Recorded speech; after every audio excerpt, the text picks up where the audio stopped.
दोस्तों सोनम वांगचुक जी जो 20 दिन से जंतर मंतर पर भूख हड़ताल कर रहे हैं और सरकार के कानों में चूं तक नहीं रेंग रही है। जी हाँ दोस्तों, न तो इसे मीडिया कवर कर रही है, न ही कोई बड़ा सेलिब्रिटी इसके पक्ष में आवाज़ उठा रहा है और इसी वजह से सरकार भी इसे इग्नोर कर रही है। अगर सोनम वांगचुक जी अनशन करते करते हुए उन्हें कुछ हो गया या कुछ भी प्रॉब्लम हुई तो इसका जिम्मेदार कौन होगा? सरकार? दोस्तों हमारी कंट्री में काफ़ी सारे पेपर लीक हुए हुए हैं और जब से बीजेपी पावर में आई है जब तक तो ये केसेस काफ़ी बढ़ गए हैं। इसके खिलाफ ही नीट एग्ज़ाम में हुए घोटाले के कारण ही अमेरिका में बैठा एक आदमी यानी कि अभिजीत दीपके ने कॉकरोच जनता पार्टी बनाई।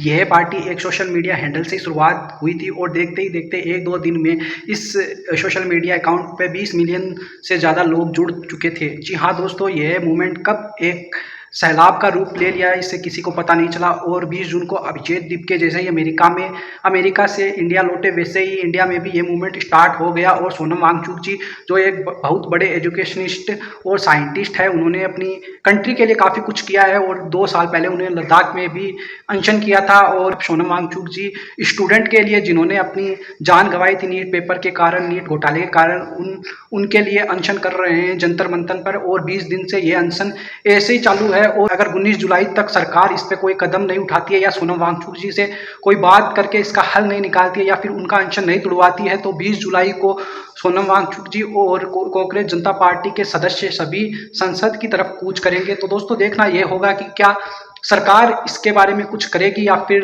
सोनम वांगचुक जी यहाँ पे अनशन करके फंस गए, ये देखना होगा। दोस्तों इस अनशन को लेकर ज़्यादातर लोगों में एक हाँ ना के में फंसे हुए हैं। कुछ लोग तो इसका समर्थन कर रहे हैं और कुछ लोग इसे ऐसे ही कुछ समझते हैं कि ऐसे कोई आंदोलन वगैरह चल रहा है, ऐसा ही कोई बंदा बैठा है जो अनशन कर रहा है। लेकिन जैसा कि काफ़ी लोग हैं जो बाहरी हमारे नेबर कंट्री के काफ़ी सारे लोग हैं, जैसे नेपाल का एक आदमी कुछ अपना स्टेटमेंट दे रहा था, कोई हाई फाई आदमी नहीं था, वैसे ऐसे ही राह पर चलने वाला रील बनाने वाला आदमी था और वो क्या कर रहा था जरा ध्यान से सुनिए। इलेक्शन कमिश्नर तो मोदी का ही है, भाजपा का, भारत का नहीं है। वो कॉकरोच टीम को एक एडवाइस देना चाहूंगा, है ना, लेना ना लेना आप लोगों को है। सबसे पहला देश भर, है ना, ये मूवमेंट एक्टिव करो और ये बीजेपी को फूंक दो, जैसे कि बांग्लादेश में, है ना, नेपाल में, है ना, श्रीलंका में, इंडोनेशिया में, सेम फूंक दो सालों को।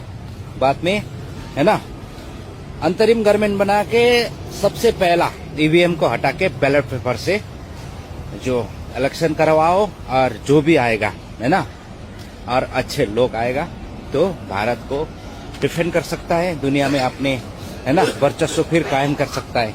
नहीं तो, है ना, ये मोदी के पास सब है, जितने भी न्यायालय है मोदी ने कब्जा कर चुका है ना, अपना बड़े बड़े लोग घुसा चुका है।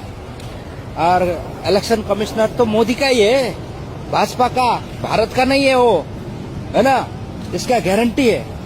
तो जेनजी मूवमेंट होना चाहिए, कॉकरोच पार्टी ने करना चाहिए, है ना, और इसमें एक पार्टी की तरह नहीं, इंडिपेंडेंट होके स्वतंत्र, है ना, देश के लिए आवाज उठाना चाहिए, सपोर्ट करना चाहिए।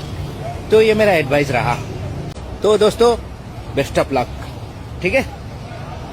देखा दोस्तों, ये था नेपाल का आदमी जिन्होंने हमें बताया, हम सभी पढ़े हुए लोग जो नेपाल से तो ज़्यादा एजुकेटेड है, उन्होंने बताया, ज़्यादा ग्रोइंग कंट्री में रहते हैं, उन्होंने बताया है कि कैसे इस गवर्नमेंट से छुटकारा पाया जाए। अगर मतलब एक जो कीड़ा है उसको निकालने से कुछ नहीं है, अगर वो कीड़ा निकाल कर फेंक दोगे बाकी सब तो है ना, वो वापस से सिस्टम को ख़राब कर देंगे। तो मेरा कहने का मतलब ये है कि अगर सारी सफाई करनी है तो पूरी सफाई करनी पड़ेगी, पूरे बर्तन की सफाई करनी पड़ेगी, एक कीड़े को निकालने से कुछ नहीं होगा। तो दोस्तों वीडियो अच्छी लगी हो, अगर आप सोनम वांगचुक जी के अनशन के पक्ष में है तो इस वीडियो को लाइक करें और कमेंट बॉक्स में अपनी राय जरूर दें और 20 जुलाई को हो सके तो इस प्रोटेस्ट को पीसफुली ज्वाइन करें।